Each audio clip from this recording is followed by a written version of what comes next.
특히 해외에서 이 ATM을 이용해서 그때 즉시 이렇게 돈을 인출하시는 분들도 있는데 이때도 좀 소수료가 높은데 이거를 좀 면제해주면서 굉장히 또 인기를 끌고 있고요. 또 최근에 혜택이 점점점 늘어나는 추세라서 여행 계획이 있는 분들은 좀 비교해 보면서 보시면 좋을 것 같은데요.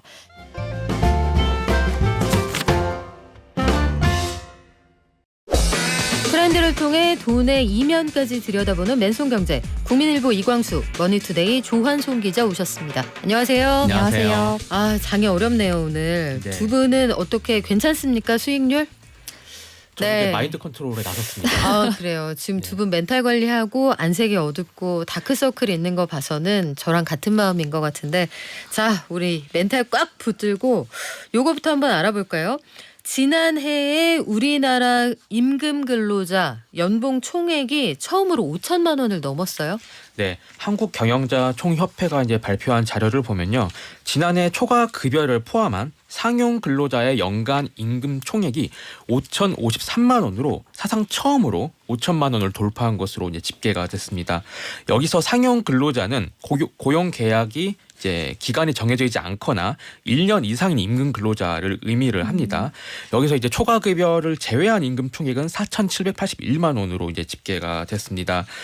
이 수치는 1인당 월 평균 임금 총액을 연간으로 환산하는 방식으로 이제 집계가 됐습니다. 2023년 그리고 지난해 업종별 연 임금 총액을 보면요, 금융과 보험업이 8,722만 원으로 가장 높은 것으로 집계가 됐고요.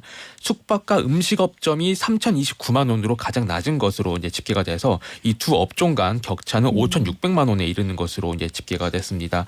특별급여, 인센티브 이런 것을 제외하고 기본급 그리고 통상적인 수당 이것을 포함한 이제 정액급여는 4,133만 원으로 집계됐습니다. 조 기자님, 근데 이번 주에 직장인들 월급날 있는 회사들 많거든요. 일부는 월급이 이거 왜 이러지? 왜 덜 들어왔지? 혹은 회사가 착각했나? 왜 더 얹어주지? 이런 데가 있을 수도 있다면서요? 네, 일단 저부터도 몹시 두려워지는데. 두려워죠. 네, 맞습니다. 그 건보료에도 연말 정산이 있기 때문에 이 영향에 따라서 조금 달라지는 분들이 있을 것 같은데요. 이달 직장인 월급 명세서에 건보료 연말 정산의 인상 혹은 인하 소급분이 반영이 됩니다. 건보공단은 매년 소득이 올랐는지 아닌지를 좀 판단을 해서 다음 해 4월에 연말 정산을 통해서 건보료를 추가로 이렇게 징수하거나 돌려주고 있는데요. 지난해 만약에 본인의 연봉이 조금 올랐거나 뭐 호봉 승급 혹은 뭐 승진 등으로 소득이 늘어났다면 이달에 추가로 건보료를 내면서 월급이 조금 줄어들 수도 있는 거죠. 반면 작년에 급여가 조금 줄어서 소득이 줄어든 분이라면, 직장인 분이라면 추가로 냈던 건보료를 일부 돌려받는 분들도 있을 것 같습니다. 그래서 작년의 경우 좀 통계를 보니까 월급 등 보수가 늘어난 1,000만여 명이 평균 한 20만 원 가량을 추가로 징수를 당했고요. 반대로 보수가 줄어든 301만 명 정도는 1인당 평균 약 10만 원 가량을 돌려받았다고 합니다. 근데 사실상 지난해 조금 더 냈냐 덜 냈냐 요거를 기준으로 하는 거기 때문에 실질적인 보험료 인상이라고 보기는 어렵거든요. 하지만 이달 월급이 조금 줄어든 분들은 이게 좀 보험료를 더 내는 거 아닌가 하시는, 심리적 타격은 클 것 같은데요. 심리적 타격을 볼 수 있을 것 같습니다. 지역가입자분들은 보험료 부담이 진짜 피부에 와닿을 정도로 늘었다 이렇게 생각하시는 분들이 많다고 하는데, 이와 관련해서 임금 얘기 하나 더 해볼까요? 임금체불 사업장이 최근에 좀 늘었대요. 업황이 좀 어렵기도 할 텐데 그래도 그러면 안 되죠. 임금을 체불한 사업주는 앞으로 원칙적으로 구속 수사를 하게 된다, 이거 맞습니까? 네, 맞습니다. 정부가 이제 관련 지침을 내용을 담아서 발표를 했는데 오늘부터 시행이 됩니다. 이게 최근 임금체불이 사실 크게 늘어나고 있어서 이 고용노동부 근로감독관이 임금체불 수사를 보다 좀 충실히 할 수 있도록 한 겁니다. 이 지침에 따르면은 이 근로감독관은 사업주가 임금체불로 법 위반을 한 것이 확인이 되면은 반드시 시정 지시를 하게 되고요. 만약에 사업주가 여기서 이행하지 않으면 즉시 범죄로 인지를 해서 사법 처리 절차를 진행을 합니다. 이 사업주가 소유한 부동산이나 뭐 예금 등 이런 재산 관계를 이제 조사를 더 강화를 하고요. 만약에 사업주가 출석을 거부하거나 정당한 이유 없이 출석을 하지 않으면은 즉시 체포영장을 신청을 해서 이제 구속 수사를 강화하는 방침이라고 합니다. 이게 얼마나 늘었냐고 하면은 이게 지난 3월 기준으로 이제 누적 임금 총액이 5,718억 원인데요. 이게 1년 전보다 40% 가량 늘어났습니다. 말씀하신 것처럼 네. 워낙 이제 중소기업들 어려운 상황이 벌어지고 있고 일부 이제 업종 같은 경우에는 굉장히 좀 어려움을 겪고 있어서 이런 것들이 좀 반영이 됐다라고 분석할 수 있겠습니다. 그래요. 고금리, 고물가가 반영이 된 결과일 텐데 그래도 임금은 제때 지급이 돼야겠죠. 자, 우리 여행 얘기를 한번 해볼까요? 5월에 그 황금 연휴에 아마 나 어디 놀러 가야지 하는 분들도 계셨을 겁니다. 근데 최근에 환율이 워낙 무섭게 되니까 이걸 진짜 가야 되는 거야 말아야 되는 거야 걱정들 하실 텐데 조 기자님 여행에 특화된 카드를 찾는 분들이 많아요? 네, 최근 여행 수요가 늘어나면서 카드사들도 이런 수요에 맞춰서 특화된 카드를 연이어서 선보이면서 이제 고객을 유치하는데 몰두하고 있는데요. NH 농협카드가 6월 이후에 해외 결제 특화 카드를 출시할 예정이라고 하는데 이렇게 되면 은행계 출신 이 카드사들이 모두 이렇게 해외 관련된 카드를 띄어들면서 경쟁에 참전했다 이렇게 볼 수가 있고요. 여기서 해외 결제 특화 카드가 무엇이냐 궁금하신 분들도 있을 텐데요. 이렇게 보통 여행 가기 전에 은행에 들러서 환전하시는 분들 그렇죠. 많잖아요. 이렇게 오프라인에서 별도로 환전하지 않고요. 외화를 저렴하게 앱을 통해서 온라인으로 환전을 하고 또 이제 간편하게 결제하거나 인출할 수 있는 서비스를 말합니다. 해외 여행 특화 카드를 내놓은 것은 하나카드가 먼저 시작을 했는데요. 2022년 7월에 출시를 했는데 앱을 통해서 40일종 통화를 무료로 좀 환전을 해주고 무료 환전. 네, 결제 혹은 출금을 할 때 해외에서 하면은 좀 수수료가 더 붙거든요. 그렇죠. 국내보다. 근데 이런 거를 좀 없애서 좀 많이 인기를 끌고 있습니다. 특히 이게 환전할 때 은행에서 환전을 하게 되면은 뭐 2%, 1%, 2% 정도의 수수료를 내야 되는데 그렇죠. 이런 거를 받지 않아서 좀 굉장히 수요가 높고 이렇게 되고 있고요. 특히 해외에서 이 ATM을 이용해서 그때 즉시 이렇게 돈을 인출하시는 분들도 있는데 이때도 좀 소수료가 높은데 이거를 좀 면제해주면서 굉장히 또 인기를 끌고 있고요. 또 최근에 혜택이 점점점 늘어나는 추세라서 여행 계획이 있는 분들은 좀 비교해 보면서 보시면 좋을 것 같은데요. 예를 들면 우리가 이렇게 한 번에 환전을 했다가 다 쓰지 않고 이렇게 돈이 남는 경우가 있잖아요. 꽤 있죠. 네. 그래서 뭐 그럴 경우에 이제 어떻게 해야 하냐 고민을 하시는 분들이 있는데 이 해외 금액을 이 원화로 다시 환전할 때 수수료를 조금 깎아준다거나 아니면 그대로 연계 은행에다가 넣어두면은 좀 이자를 좀 더 준다거나 이런 식으로 혜택을 늘리고 있어서 많은 분들이 좀 찾고 계시는 것 같습니다. 그래요. 해외 이용 수수료도 무료고 환전 수수료도 안 받으면 이 회사는 어디에서 돈 버나 이것도 궁금해지는데 이것도 나중에 한번 알아봐야겠어요. 근데 조 기자님 카드사들이 해외 결제 특화 카드를 너도 나도 출시를 한다. 딱 겉으로 봐서는 손해볼 것 같은데 이거 왜 합니까? 일단 해외에서 결제하는 금액이 늘었기 때문인데요. 얼마나 많이 결제를 했는지 보니까 지난해 연간 기준으로 국내 9개 카드사의 개인 신용카드의 해외 사용액이 16조 8천억 원인데 이게 전년과 비교하면 약 40% 정도 늘었고요. 해외에서 돈 엄청 많이 쓰시는 쓰는군요. 거죠. 네. 네, 쇼핑을 많이 하시는 것 같고요. 2년 전과 비교하면 약 2배 이상 커진 규모라고 합니다. 그러니까 아무래도 이제 카드 이렇게 똑똑하게 골라서 쓰시는 분들은 해외에서 어떤 좀 혜택이 있을까를 많이 따져보는 것 같은데요. 특히나 좀 요즘에 꼼꼼하게 카드사들의 혜택을 좀 비교해 보시는 분들이 많아서 카드사들도 좀 경쟁에 좀 뛰어들고 있는데요. 뭐 스마트폰 앱을 통해서 환율 상황을 좀 보면서 실시간으로 좀 환전하는 분들도 많이 있고 그리고 예전에는 한 번에 이렇게 많은 금액을 환전하는 분들이 많았는데 그게 아니라 중간중간에 인출하거나 이런 식으로 해서 이제 추가 환전을 하는 분들도 많기 때문에 왜냐하면 환율이 또 그때그때 변하니까요. 중간중간 똑똑하시구나. 알뜰하게 네. 하시는 분들이 많은 거죠. 그렇기 때문에 이런 카드사들도 이런 혜택을 좀 늘리면서 경쟁이 뛰어들고 있다. 이렇게 볼 수 있을 것 같습니다. 이미 활용하고 계시다는 의견들도 많이 주시네요. 실제로 현금 들고 다닐 필요 없어서 편안했다. 현지에서 도움 받았다. 이런 분들 계시는데 환율이 이 정도로 올라가면 비행기 값도 올라가지 않을까요? 네, 맞습니다. 아시아나 항공이 이 다음 달 국제선 표값에 포함된 유류 할증료를 2%가량 올리기로 아이고. 했습니다. 네. 이게 미주노선 편도 요금이 2,000원 안팎으로 오를 것으로 보이는데 대한항공은 당장은 뭐 할증료를 이제 동결을 결정을 했는데 2,000원 뭐 큰 돈 아니다라고 생각할 수가 있는데요. 이게 국제 유가가 최근 많이 올랐잖아요. 그렇죠. 그런데 이게 한두 달 시차를 두고 반영이 된다고 합니다. 그래서 6월 이후에는 인상폭이 더 커질 수가 있어서 이때 딱 그 여름 휴가철이잖아요. 그리고 그래서 추석 비행기 많이 비싸지겠는데요. 네, 맞습니다. 그래서 이런 부분들이 이제 반영돼서 더 인상폭이 커질 수 있다 이런 얘기가 나오고 있고 이 항공사 매출 원가의 30%가 이 항공유, 그러니까 유가, 기름을 사는데 구입이 된다고 사용이 된다고 하는데요. 최근에 워낙 국제 유가가 오르기 때문에 이런 부분들이 이제 반영이 될 것이다. 좀 이런 얘기가 나오고 있고 관련해서 이제 여행업계도 이제 긴장을 하고 있습니다. 사실 지금 우스갯소리로 그 원달러 환율이 막 1,300원 육박하니까 뭐 미국 여행 가면은 이제 집안 거들난다 막 이런 얘기도 막 그럴 수 하거든요. 있겠어요. 그래서 네. 해외여행 취소하지 않을까 이런 얘기도 나온다고 해요. 근데 아직까지는 그런 사례가 많지 않지만 이 환율이 워낙 이제 지금 이제 불리해진 만큼 해외여행 부담이 커지고 있다. 좀 이렇게 파악이 되고 있습니다.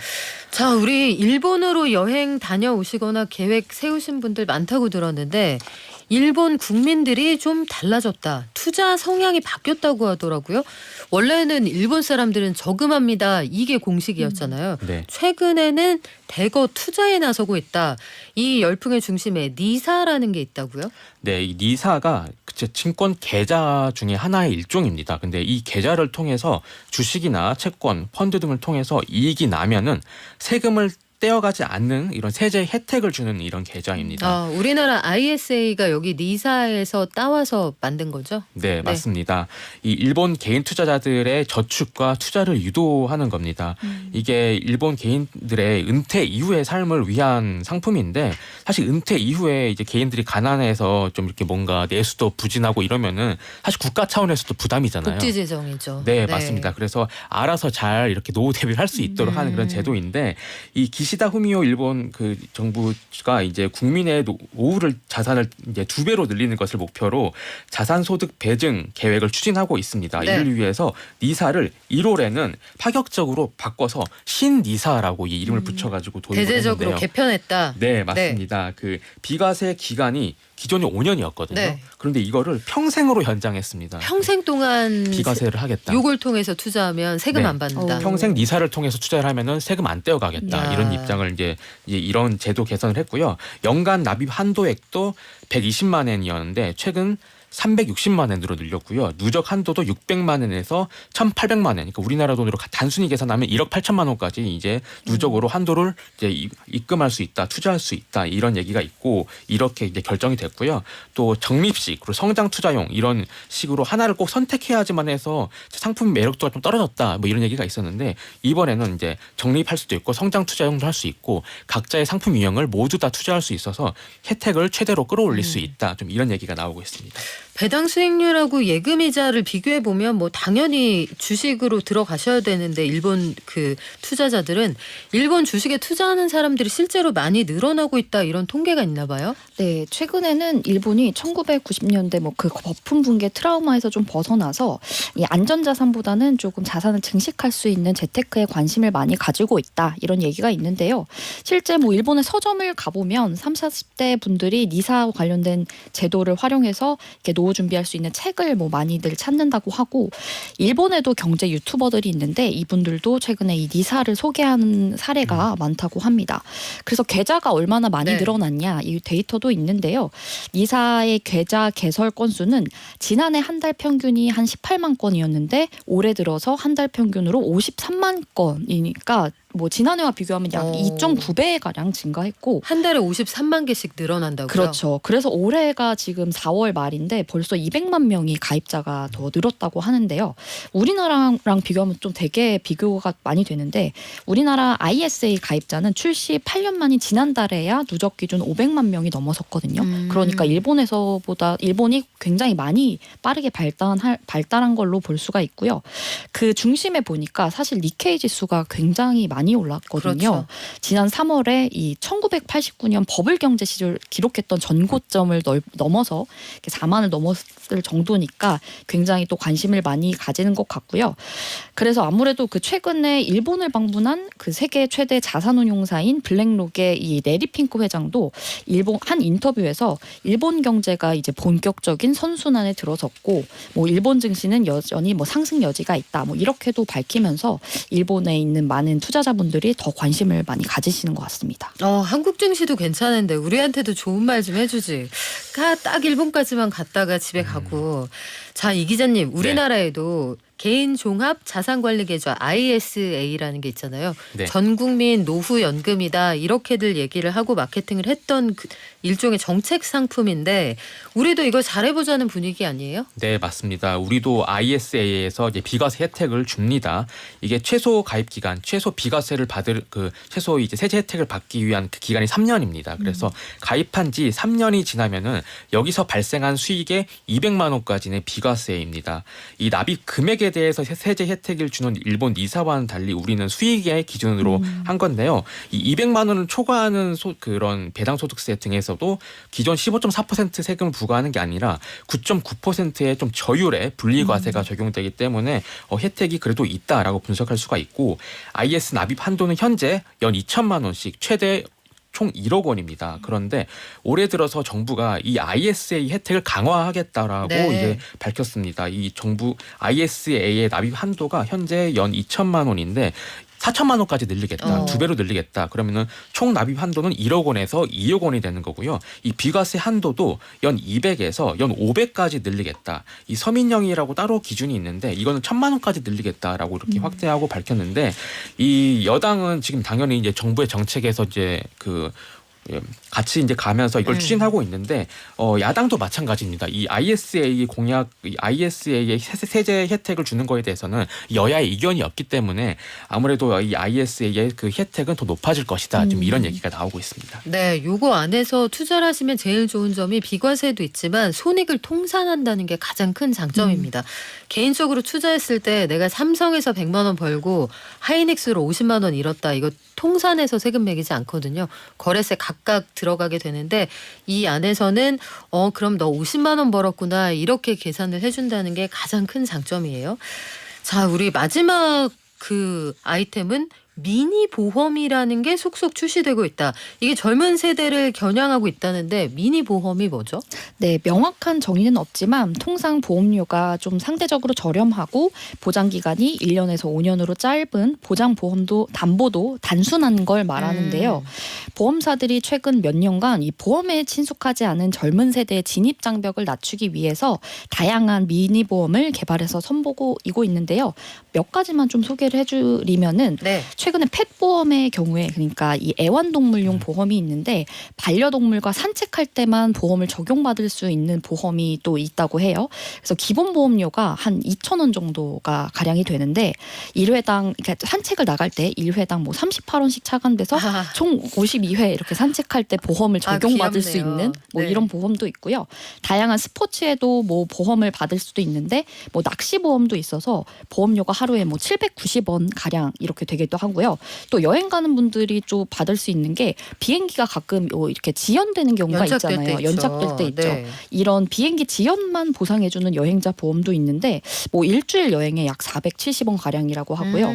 또 저희가 눈길을 끄는 건 불효자 보험이라는 불효자 게 보험이요? 있다고 하는데 불효자 보험은 이 돈을 누구한테 주느냐 이게 궁금한데요. 네, 월 1만 원대로 이제 자식이 챙겨 드려야 하는 부분을 뭐 이렇게 보험해주는 보장형 상품인데 예컨대 부모님이 뭐 보이스피싱이나 스미싱에 당할 경우에 아이고. 지원을 하거나 네. 아니면 이렇게 손주를 돌보시다가 이제 골절이나 관절이 손상될 때 이렇게 보상해주는 이런 보험도 있다고 합니다. 부모님이 보이스피싱, 스미싱을 당하면 절대 안 되겠지만 이런 경우에 최대 100만 원을 누구한테 지급하느냐 이것도 재밌네요.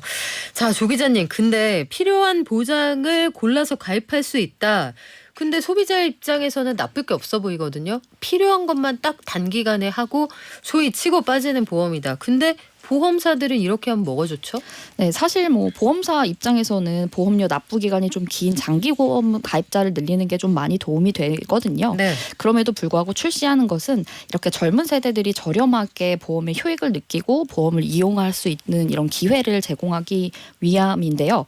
아무래도 전반적으로 보험 산업이 지금 성장률이 좀 둔화되고 있어서 돌파구를 찾고자 이렇게 젊은 세대를 공략해서 다양한 보험 상품을 내고 있다. 이렇게 볼 수 있을 것 같습니다. 네, 일단 보험에 관심 없는 젊은 사람들을 보험의 세계로 인도하겠다. 일종의 미끼 상품 같은 그런 역할을 하게 되겠네요. 잘 따져보시고 필요한 것만 가입하시기 바랍니다. 저도 불효자인데 불효자 보험 가입 알아봐야겠군요. 그것보다 효도를 해야겠다 이런 생각을 우리 한번 먼저 해볼까요? 오늘 말씀은 여기까지 듣겠습니다. 지금까지 맨송경제 조한송 이광수 기자와 함께했습니다. 고맙습니다. 감사합니다.